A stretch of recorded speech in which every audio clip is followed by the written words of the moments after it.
The Mock Empire's long-range sensors lit up with unusual readings from a small blue planet in a backwater solar system. The planet showed signs of primitive space exploration, but also alarming energy spikes that suggested weapons development far beyond what such a young civilization should possess. This contradiction caught the attention of Emperor Bei himself. "Send Commander Tay to investigate," ordered Emperor Bei during the High Council meeting. "This species appears to have skipped several technological development stages. We need to understand how and why." Commander Tay wasn't pleased with the assignment. His sleek exploration vessel, the Sunlight Seeker, was designed for deep space exploration of uninhabited worlds, not first contact missions with potentially hostile species. Still, orders were orders. "Plot a course for this Earth," he told his navigation officer, "and prepare the translation matrices. Let's hope these creatures can communicate in something other than grunts." The journey took 3 weeks at maximum speed. As they approached Earth's orbit, Commander Tay was surprised by a transmission coming directly from the planet's surface. "Attention, unidentified spacecraft. This is Earth Space Command. Please identify yourself and state your intentions." The message was clear and direct. These humans had detected their approach despite the Sunlight Seeker's stealth capabilities.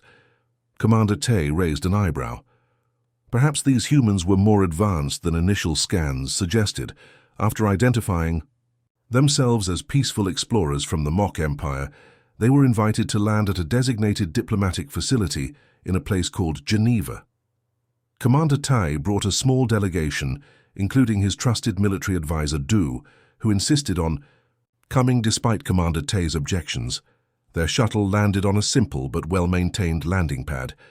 They were greeted by a group of humans wearing formal attire, led by a stern-faced man who introduced himself as Director Park of the United Earth Diplomatic Corps. "Welcome to Earth," Director Park said with a slight bow. "We are honored to be the first humans to meet beings from another world." The diplomatic reception was surprisingly well organized for a species making first contact. Commander Tay noted how the humans maintained perfect composure, despite what must have been overwhelming excitement. Their facilities were primitive compared to mock standards, but functional and elegant in their simplicity. During the formal meeting, Director Park explained Earth's political structure, cultural diversity, and brief history. He mentioned nothing of their military capabilities until the very end of his presentation. "Before we proceed with establishing diplomatic relations," Director Park said, his voice taking on a more serious tone, "there is something you should understand about humanity. We welcome peaceful relations and cultural exchange, but understand this clearly: humans are deadly when threatened." Commander Tay couldn't help but laugh. These creatures barely had achieved spaceflight beyond their own moon. Their ships were crude, their weapons primitive. What threat could they possibly pose to the Mock Empire that spanned 17 star systems? "We appreciate your candor, Director Park," Commander Tay said dismissively. "The Mock Empire has encountered many species across the galaxy. We always prefer peaceful relations." Later that evening, as Commander Tay and his team reviewed the day's events in their private quarters, military advisor Du seemed troubled. "Something doesn't add up," Du said, reviewing data on his tablet. "Their technological development is uneven. Their medical technology is crude, yet their weapon systems are surprisingly advanced. They've had nuclear weapons for over a century, but haven't destroyed themselves." "What's your point?" Commander Tay asked, pouring himself a drink. "Most species develop weapons as a necessity against natural predators or competing groups. Once they achieve global unity, weapons development typically slows as resources shift to exploration and quality of life," Du explained. "But humans, they've continued aggressive weapons research despite having no external threats until now." Du pulled up historical records the humans had shared. "Look at this. They've been at war with themselves constantly throughout their history. Not just conflicts over resources or territory, but ideological wars. They kill each other over ideas." "I've never seen anything like it." Commander Tay waved his hand dismissively. "All young species have violent histories. They'll grow out of it." "That's just it," Du insisted. "They haven't grown out of it. They've refined it. Their entire entertainment culture glorifies conflict. Their sports are simulated combat. Their children play games about warfare. Even their economic system is based on competition rather than cooperation. Commander Tay stared out the window at the lights of the human city below. Are you suggesting we should take their warning seriously? They're centuries behind us technologically. I'm suggesting, Doe said carefully, that we may not understand what makes these humans dangerous. Their warning wasn't about their technology. It was about their nature. Commander Tay pondered this as he watched humans moving about in the streets. Below, they looked so harmless, so ordinary, yet something about Director Park's warning had seemed so certain, so matter-of-fact. Not a threat, but a simple statement of truth. Keep gathering data, Commander Tay finally said. But don't worry too much. The Empire has encountered warriors before. If these humans ever become troublesome, we know how to handle them. Military advisor.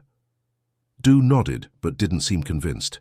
As Commander Tay left the room, Doe turned back to his data, carefully studying the unusual patterns of a species that seemed uniquely prepared for conflict, despite never having faced an external enemy. Something about these humans wasn't just unusual, it was unprecedented.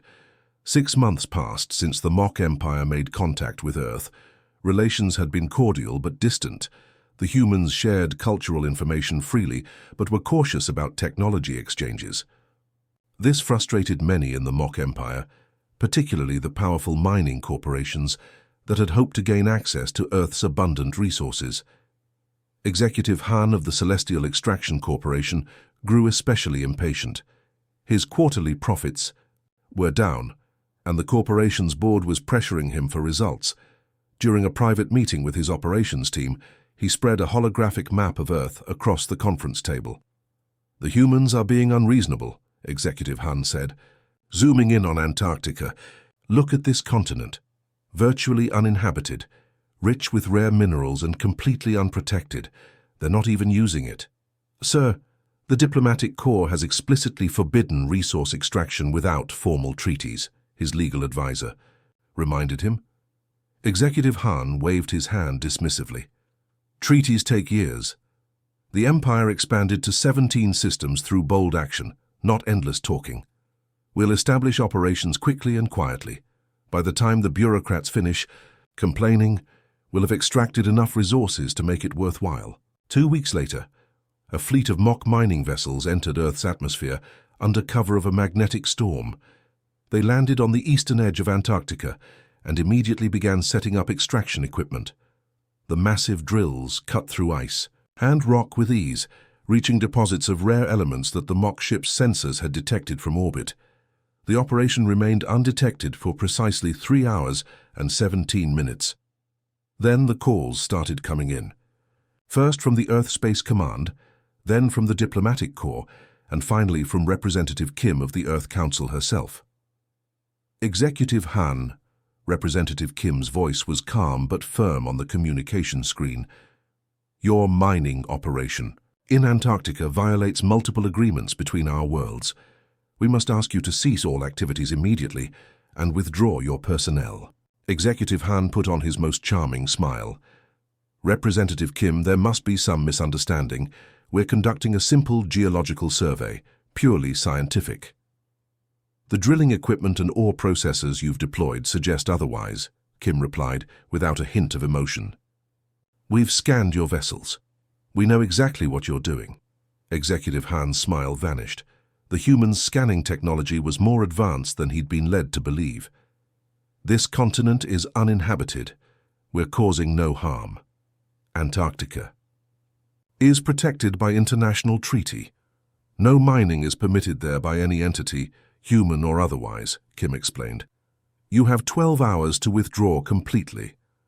Executive Han ended the transmission and immediately ordered security measures increased around the operation.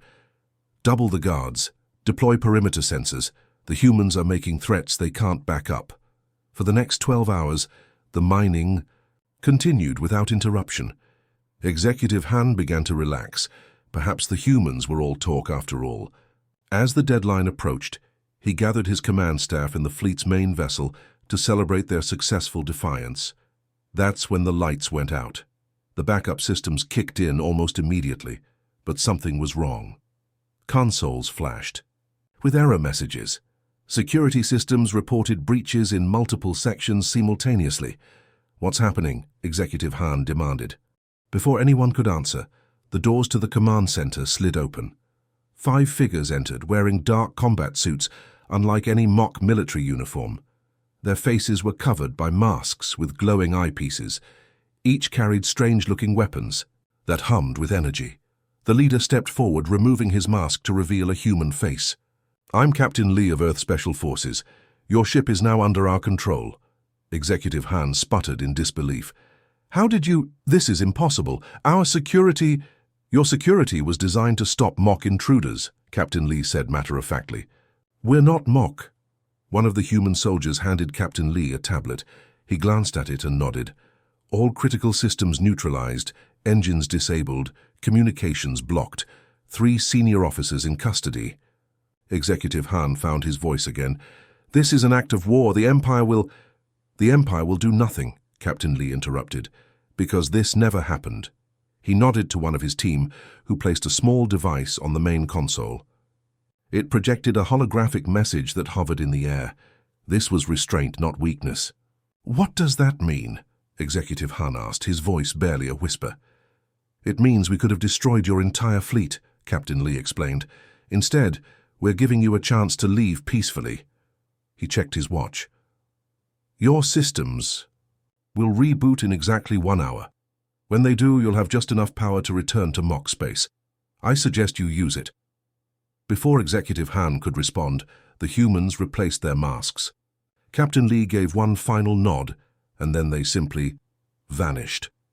The mock security team burst into the room moments later, claiming they'd been locked in their quarters by some kind of energy field they'd never encountered before. The next day, the mock fleet limped back to their territory. Executive Han was immediately summoned to Imperial headquarters to explain the embarrassing retreat. He brought with him sensor logs and security footage that left military analysts baffled. They bypassed security systems they'd never seen before. One analyst said, reviewing the footage, "They adapted to our technology instantly. They used energy signatures we can't identify. This shouldn't be possible." Admiral Jin, head of mock military intelligence, studied the final message left by the humans. This was restraint, not weakness.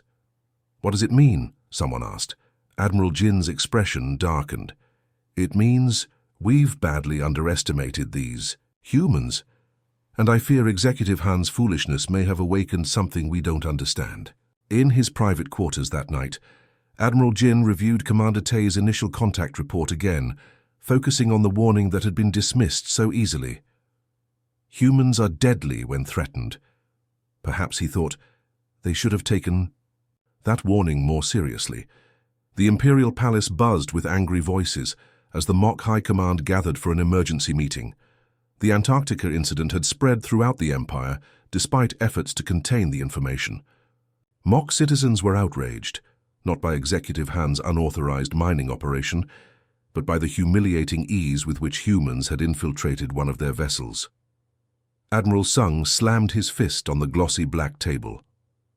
"This insult cannot stand. These primitives made fools of us. We must respond with overwhelming force." Commander Tay, who had led the first contact mission, looked troubled. "The humans gave fair warning before taking action. They showed restraint by not destroying the mining fleet." "Restraint?" Admiral Sung's voice dripped with contempt. "Or weakness disguised as mercy? They wanted to frighten us with their little— a stunt. I'm not impressed by parlor tricks and stealth tactics." Emperor Bei, who had remained silent until now, raised his hand. The room fell quiet. "What do you propose, Admiral?" Admiral Sung's eyes gleamed. "A punitive expedition, not to conquer. We don't need their mudball planet, but to demonstrate the true power of the mock empire. We'll destroy their military installations, cripple their infrastructure, and leave them intact but humbled. The humans will surrender quickly when faced with our technology," said General Poe, nodding enthusiastically. "Our ships can strike from beyond the range of their primitive weapons." 2 days later, Emperor Bei authorized the expedition. Admiral Sung personally selected 60 warships, far more than necessary for a primitive world. The fleet assembled at the edge of Mok Space, their sleek hulls gleaming in the light of unfamiliar stars. "Remember," Admiral Sung told his commanders during the final briefing, "we need not destroy their civilization. A brief, overwhelming demonstration of our power will suffice. They'll understand their place in the galaxy after today." The journey to Earth took just over 2 weeks. As they approached the outer reaches of the solar system, Admiral Sung ordered the fleet into attack formation. "Prepare to engage any defensive satellites or stations. They'll likely be concentrated near Earth." But the fleet encountered nothing. No defensive platforms, no patrol ships, nothing. The silence was eerie. "Could our intelligence be wrong?" asked Captain Bin, Admiral Sung's second-in-command. "Perhaps they lack even basic planetary defenses." Admiral Sung frowned. "Unlikely. Proceed with caution." As they passed the orbit of Jupiter, their sensors began detecting unusual energy readings. Moments later, alarms blared across the command deck. Multiple objects approaching from the asteroid. "Pelt!" shouted the sensor officer. "Hundreds, no, thousands of them." The objects were small, barely larger than shuttlecraft, but they moved with unnatural precision. They surrounded the mock fleet in a complex shifting formation. "Primitive drones," Admiral Sung said dismissively. "Target and destroy them." The mock ships fired, their energy weapons cutting through space, but for every drone destroyed, 10 more appeared. And then something unexpected happened. The drones began emitting an energy field that interfered with the mock ship's targeting systems. "Impossible," whispered Captain Bin. "They've adapted to our technology somehow." A communication request flashed on the main screen. Admiral Sung hesitated, then nodded. The screen filled with the image of a stern-faced human woman in a military uniform. "This is General Kang of Earth Defense Forces. You have entered restricted space with a military fleet. State your intentions immediately." Admiral Sung straightened his shoulders. "This is Admiral Sung of the Mock Empire. We are here to deliver punishment for your unprovoked attack on our mining vessel." General Kang's expression didn't change. "Your mining vessel was operating illegally in protected Earth territory after receiving explicit warnings. We responded. With minimal force. I suggest you reconsider your current course of action." Admiral Sung laughed. "Or what? You'll send more of your primitive drones?" "Those are merely our first line of defense," General Kang replied coolly. "They're based on technology we reverse-engineered from scanning your ships during first contact. I recommend you withdraw while you still can." Admiral Sung cut the transmission. "Continue forward. Activate the shield disruptors."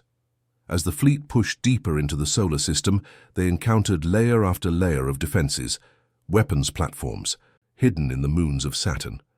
Gravitational mines scattered throughout the inner planets. Each defense seemed perfectly designed to counter specific mock technologies. "How could they have prepared so thoroughly in just 6 months?" Captain Bin asked, genuine fear in his voice for the first time. "It's as if they've been preparing for interstellar war for centuries." As they approached Mars, the true nature of Earth's defense strategy became clear. The humans hadn't tried to match mock technology. They'd created entirely new weapons tailored specifically to mock vulnerabilities. A hidden base on Mars's moon Phobos launched missiles that passed straight through mock shields as if they weren't there. Defensive satellites around Earth fired strange pulse weapons that caused mock ship systems to short-circuit without explanation. Admiral Sung watched in horror as ship after ship reported critical failures. "This is impossible. They're just humans." When the mock fleet finally limped into Earth orbit, half their ships disabled or destroyed, they faced the core of Earth's defense force, a surprisingly small group of ships that didn't look particularly impressive. But these ships moved with uncanny precision, anticipating mock tactics before they executed them. In the final desperate battle, Admiral Sung's flagship was surrounded. He ordered a direct attack on Earth's surface, hoping to force surrender through civilian casualties. The weapons wouldn't fire, somehow blocked by technology the mock had never encountered. A final transmission came through from General Kang. "Admiral Sung, your fleet is defeated. Your weapons are neutralized. We've demonstrated that we can destroy you entirely, but we choose not to. Remember our warning. Humans are deadly when threatened. Now take your remaining ships and leave. Do not return with hostile intent." 3 days later, the shattered remnants of the mock fleet limped back to Imperial space. Admiral Sung was immediately relieved of command, his reputation destroyed. In his final report, he wrote words that would chill the Imperial Council. "The humans don't fight like any species we've encountered. They don't fight for conquest or resources or even honor. They fight to win, at any cost, using any means. And they're frighteningly good at it." The Earth Defense Council meeting stretched into its 4th hour. The holographic displays showed the retreating mock fleet, limping back to their territory after their failed attack. Around the table sat military leaders, scientists and politicians from every major nation, all united by the shared threat from beyond their world. "We've won the battle," General Kang said. "But the war has only begun. The mock will return with a larger fleet, better prepared for our defenses." "Then we must prepare stronger defenses," said one of the politicians. Commander Yoon, head of Earth's newly formed Special Tactics Division, stood up. She was younger than most people in the room, with a reputation for bold, unorthodox strategies. "With respect," she said, "a purely defensive posture will fail eventually. The mock control 17 star systems. They have resources we can't match. If we wait here for them to return, they'll adapt to our defenses and overwhelm us through sheer numbers." The room fell silent. Commander Yoon tapped her tablet, and the holographic display changed to show the captured mock vessels being studied in orbit. "We have 6 intact mock ships. We've deciphered their navigation systems, communication protocols, and basic operations. My team has been training in simulators for weeks." She paused, looking around the room. "I propose a counter-offensive." Murmurs of surprise filled the chamber. General Kang frowned. "You're suggesting we attack the Mock Empire directly? We barely know anything about them." "Not an invasion," Commander Yoon clarified. "A targeted operation to demonstrate that distance will not protect them from human response. We show them that if they strike Earth again, we can strike their core worlds." The debate raged for hours, but in the end, the Council approved Commander Yoon's plan. They simply couldn't afford to wait for the next mock assault. 2 weeks later, the 6 captured mock vessels departed Earth under the command of Yoon and her specially selected team. Each ship was crewed by a mix of military personnel and scientists, all wearing stolen mock environmental suits modified to fit human bodies. "Remember the mission parameters," Commander Yoon told her teams during their final briefing. "We're not there to start a war. We're there to prevent one. Surgical strikes only, no civilian targets, no unnecessary casualties." The journey to mock space took 17 days, during which the human crews continued studying mock technology and practicing their disguises. They learned to walk with the distinctive gait of the taller, lankier aliens. They practiced the formal gestures used in mock military communication. As they approached the outer defense perimeter of the Mock Empire, tension filled every ship. "Authorization codes ready," Commander Yoon said from the lead vessel. "Transmit. On my mark, now." The codes, stolen from the captured ship's databases, worked perfectly. The border defenses let them pass without question. The small fleet split up, each vessel heading to a predetermined target. Commander Yoon's ship approached Garrix, a major military installation on the 3rd planet of the Mock home system. Her communications officer intercepted local transmissions. "They're still discussing the failed attack on Earth," the officer reported. "There's significant political fallout. Admiral Sung has been publicly disgraced." Yoon nodded. "Perfect timing. They'll be distracted by internal politics." Under cover of a magnetic storm, Yoon's ship landed at the edge of the vast military complex. Her team deployed quickly, moving through the facility using access codes taken from captured mock officers. They placed small, powerful explosive devices at key structural points throughout the base. In another sector of mock space, the 2nd human team infiltrated a shipyard, planting similar devices on vessels under construction. The 3rd team targeted a communications hub, while the 4th hit a weapons research facility. The 5th and 6th teams focused on military supply depots. None of the teams encountered serious resistance. The Mock, accustomed to being the dominant power in their region of space, had grown complacent about internal security. Exactly 34 hours after entering Mock space, all 6 teams were back aboard their ships and withdrawing to their rendezvous point. Commander Yoon opened a channel to her team leaders, Status report. All objectives achieved, came the responses, one after another. Commander Yoon took a deep breath, then pressed the detonation signal. Across mock space, explosions ripped through carefully selected military targets. No civilian areas were affected, no mock citizens died. But the message was unmistakable. Humans could strike anywhere in the mock empire with impunity. As a final touch, each explosion released thousands of VAR. Small drones that projected a simple holographic message in the mock language. We warned you once. This is your second warning. There will not be a third. Back on Earth, Ambassador Choi was engaged in a different kind of offensive. Using communication protocols acquired from the mock databases, she had reached out to other species that shared borders with the mock empire. In a secure communication chamber, Ambassador Choi spoke with representatives from 3 different alien civilizations: the Visk, the Terran Collective, and the Nebulan Conclave. All 3 had suffered territorial losses to mock expansion over the centuries. The mock have portrayed themselves as the dominant power in this sector for too long, Ambassador Choi said. We've proven they can be defeated. We're not interested in conquest or expansion. We simply want to exist peacefully without threat.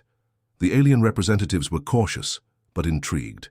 The Visk delegate, a tall being with iridescent skin, leaned forward. We have watched the mock grow unchecked. For generations. If what you say is true, if humans have truly defeated a mock battle fleet and penetrated their home defenses, then perhaps an alliance might benefit us all. When Commander Yoon's fleet returned to Earth 2 weeks later, they brought with them valuable intelligence about mock defenses, infrastructure, and most importantly, weaknesses. But they also brought something no one had expected: representatives from the 3 alien civilizations, eager to establish diplomatic ties with the humans who had done what none of them had dared, challenge the mock empire directly. In the aftermath, Earth's position in the galactic community changed dramatically. No longer seen as primitive newcomers, humans were now viewed as a force to be respected and perhaps feared. The mock empire, meanwhile, faced a crisis unlike any in their history. For the first time, they confronted an enemy they couldn't simply overwhelm with superior technology or numbers. What makes these humans so different? Emperor Bay asked his advisors in a closed-door meeting. How could they adapt so quickly to space warfare when they've barely left their own planet? The answer came from an unexpected source: Commander Tay, who had led the first contact mission. Perhaps, he suggested quietly, we should have listened more carefully to their warning. The grand hall of the neutral zone station hung suspended in space, a marvel of engineering built jointly by humans and their new allies specifically for this historic meeting. Through the vast transparent dome ceiling, both the mock and Earth delegations could see stars unfamiliar to their home skies, a constant reminder that they were far from their respective territories on truly neutral ground. Emperor Bai arrived, with an entourage of 20 advisors and guards, his ornate robes sweeping behind him as he entered. His face betrayed no emotion, but the slight twitch of his long fingers suggested tension beneath his calm exterior. Chancellor Moon of Earth entered from the opposite side with a smaller group, just 10 people, including military, scientific, and diplomatic advisors. Unlike the elaborate dress of the mock delegation, the humans wore simple, elegant uniforms that emphasized function over ceremony. Emperor Bay, Chancellor Moon said with a respectful nod. Thank you for agreeing to these talks. The Emperor returned the gesture stiffly. Recent events have made it necessary. Both leaders took their seats at the circular table. Behind them, view screens showed the fleets of both sides keeping their distance in nearby space, a visual reminder of what was at stake should diplomacy fail. The early hours of negotiation were tense and formal. Technical discussions about border recognition, non-aggression protocols, and trade restrictions dominated the conversation. Progress was slow, with each side carefully measuring every word. During a brief recess, Commander Tay approached Chancellor Moon in a quiet corner of the station's observation deck. Your counterattack was unexpected, Commander Tay admitted. Even now, many in the Imperial Court cannot understand how humans achieved such success against us. Chancellor Moon studied the mock officer who had first made contact with Earth. You warned them, didn't you? After your visit to Earth, you told your superiors to take us seriously. Commander Tay's eyes widened slightly. How did you know? Because you're the only one who seemed to understand what we meant when we said humans are deadly when threatened. Chancellor Moon turned to look out at the stars. Perhaps it's time your people understood why. When negotiations resumed, Chancellor Moon requested permission to address the Emperor directly, setting aside the formal protocols that had governed the talks until now. Emperor Bay, for 6 months we have fought each other without truly understanding each other. With your permission, I would like to explain why humans reacted as we did, and perhaps why we are the way we are. The Emperor gestured his assent, curious despite himself. Chancellor Moon nodded to one of her advisors, who activated a holographic display in the center of the table. It showed Earth as it was millions of years ago, teeming with massive predators that dwarfed the small, vulnerable early hominids. Unlike the mock, who evolved as apex predators on your world, humans began as prey, Chancellor Moon explained. Our earliest ancestors were small, weak creatures, hunted by nearly everything around them. We had no claws, no fangs, no armor, no venom, no natural weapons at all. The hologram shifted to show early humans fashioning crude stone tools. What we had was this, Chancellor Moon tapped her temple. Minds that could imagine solutions to problems, hands that could create what we imagined, and most importantly, the desperate will to survive against overwhelming odds. Emperor Bay leaned forward slightly, his interest clearly piqued. The display showed the progression of human warfare, from sticks and stones to spears, from bows to firearms, from primitive explosives to nuclear weapons. We turned our creativity toward survival, and later toward dominance, Chancellor Moon continued. When we had defeated the beasts that hunted us, we turned our weapons on each other. For thousands of years, humans fought humans, creating ever more effective ways to kill. War became an art form, a science woven into the very fabric of our cultures. The mock delegation murmured among themselves, clearly disturbed by what they were seeing. But the truly unique thing about humans, Chancellor Moon said, her voice softer now, is that despite our capacity for violence, we also developed an equally powerful capacity for compassion, for cooperation, for peace. The hologram showed scenes of human aid workers helping disaster victims, scientists working together across national boundaries, children from different cultures playing together. We contain these contradictions within us, the potential for both terrible destruction and remarkable creation. When your mining vessels landed in Antarctica, we responded with minimal force. When your fleet attacked our solar system, we defended ourselves without destroying your civilization. When we counterattacked, we deliberately avoided civilian targets. Emperor Bay's expression had changed from skepticism to something closer to understanding. You are saying that humans could have destroyed us, but chose not to. Exactly, Chancellor. Moon nodded. Our warning wasn't a threat, it was simply the truth about our nature. We've spent millennia learning to channel our capacity for violence into more productive outlets. But when threatened, that ancient survival instinct, the desperate ingenuity that kept our ancestors alive against all odds, comes roaring back. The Emperor was silent for a long moment. Then he turned to Commander Tay. You were right, it seems. These humans are indeed unlike any species we have encountered. He turned back to Chancellor Moon. You've given me much to consider, Chancellor. Perhaps we have been hasty in our judgment of your species. The negotiations took on a different tone after that. Where before there had been suspicion and rigid formality, now there was cautious curiosity. The mock began asking questions about human history, culture, and psychology. The humans in turn learned about the mock's evolutionary path as apex predators, who had never faced an existential threat until now. 3 days later, in a ceremony broadcast across both civilizations, Chancellor Moon and Emperor Bay signed the First Interstellar Peace Treaty between Earth and the Mock Empire. The document acknowledged boundaries, established protocols for cultural and scientific exchange, and most importantly, recognized each species' right to exist without fear of The other, as they concluded the signing, Emperor Bay offered a final observation. Perhaps it is fortunate that our civilizations met now rather than later. Had humans developed interstellar travel on their own and spread through the galaxy unchecked, we might have been much more dangerous, Chancellor Moon finished with a slight smile. Fortunately, we've had time to learn the value of peace. As the Earth delegation prepared to depart, Commander Tay approached Chancellor Moon one last time. "I've been authorized to serve as the first mock ambassador to Earth," he said. "I hope to understand your species better." Chancellor Moon nodded.